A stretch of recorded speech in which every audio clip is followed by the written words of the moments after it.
Hello, I'm JBot, Exotics and Aquatics Consumer Interface. I take care of the tutorials around here. And today, we are going to cover Neocaridinas and how to keep them from getting dead. The first step is the tank setup. Let's look at the overall tank setup we here at Exotics and Aquatics use. But please bear in mind, this is not a sponsored video.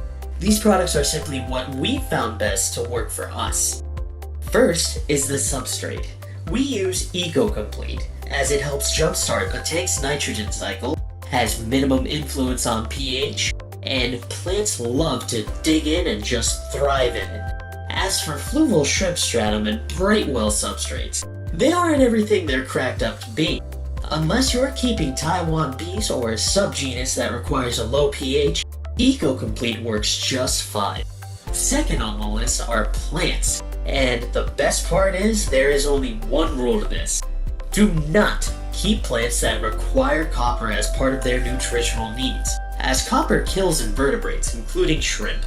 We personally utilize the Brightwell Florid Grow Multi for all of our plants.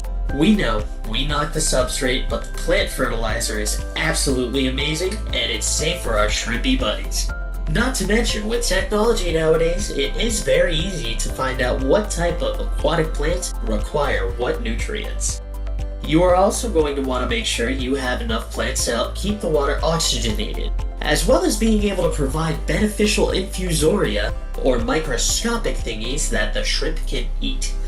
As for lighting, Amazon.com has several different types of lights, from 12-inch LEDs all the way up to 70-inch LEDs. And they even attach to your aquarium. Again, a little patience and research will go a long way. Next up, you're going to need some type of filtration system. You can use a sponge filter with an air pump or even a hang-on-the-back filter. There are only two rules about the filtration system. If you are using a hang-on-the-back or any type of filter that has an intake where the shrimp or fish or any type of livestock could get sucked up, make sure you can cover it with a mesh media bag or even a sponge pre-filter to ensure small critters don't get sucked up into there. The next step we are going to want to tackle are hiding spaces. Shrimp absolutely love to hide, especially during the day when you have the lights on for plants. Driftwood makes a great hiding place and also has many benefits for the tank. There are also several types you can use. If it floats, just boil it until it sinks. You should also try and make hiding places with small rocks or anything that the shrimp can hide in and won't be harmful to your tank's water column, such as lead paint or ceramic pottery that has a high copper content in it. Now that you've planted everything and have your tank set up, leave it alone. Simply walk away, go get some Taco Bell, and do a bit of research on what you're going to put in the tank livestock-wise. I know, human, you're asking me, but why? I'm so ready. Well, there's something called the nitrogen cycle, which takes at least 4 to 6 weeks to start, which can put a huge strain on any form of livestock you put into the tank and will ultimately wind up leading them to getting dead. And as stated earlier, getting dead is a bad thing. So how can something so beneficial also be so harmful? Well, you see, when food and rotting organic matter sits in water for a long period of time, it begins to release ammonia, which is then turned into nitrite by beneficial bacteria. Then, the nitrite is then turned into nitrate by a different type of bacteria altogether, which ultimately is eaten up by the plants and taken care of by water changes. And think of it like this, the more plants you have, the less water changes you will need to do. But be mindful, if you're going to be reckless like that, you need to monitor your tank's parameters at least twice a week, if not more. Now before we get into feeding, let's get into water parameters really fast. The following water parameters are what we find works best for us here at Exotics and Aquatics. You should try and maintain a pH of 7.6, which can be obtained by using ARAGONITE. Research proper dosing via Google.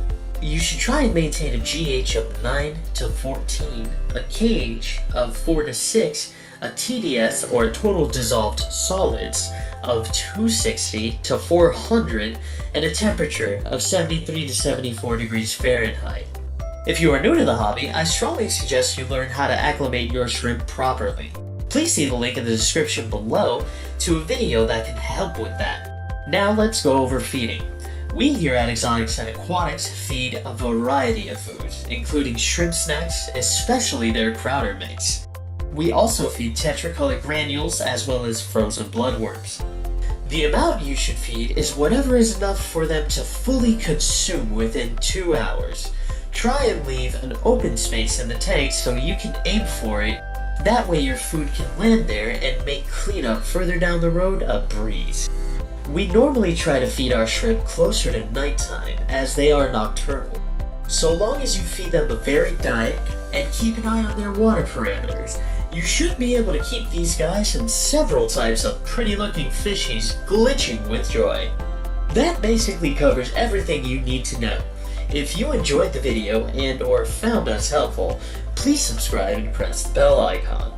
And if I may personally ask you to go a step further, please leave a review on JBot in the comments below. Your input helps my programmers make me suck less.